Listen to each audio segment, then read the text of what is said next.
দুটো ঠাকুরমশাই পুজো করছে। এই যে প্রকাশদা, সবাই আমরা ব্যস্ত, আপনাদেরকে পরে দেখাবো। এই যে সৌরভদা, দিদি, এরা সবাই মিলে পুজোর কাজ করেছে।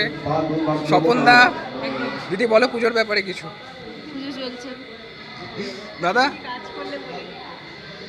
দাদা বলো কেমন লাগছে? আমাদের খুব সুন্দর হচ্ছে।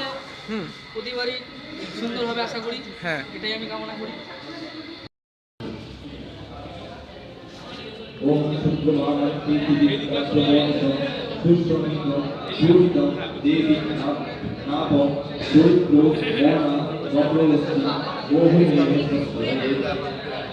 সরস্বতী পুজো আমরা সকলে মিলে উদ্যোগ নিয়ে নিলাম।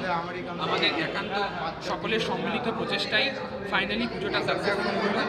আপনারা সবাই মিলে লাইক, কমেন্ট, শেয়ার এবং সাবস্ক্রাইব করে দেবেন। টিং করে প্রেস করে দেবেন অবশ্যই। আপনারা বেল আইকনটা প্রেস করবেন যাতে সব থেকে আগে নোটিফিকেশনটা আপনিই পান।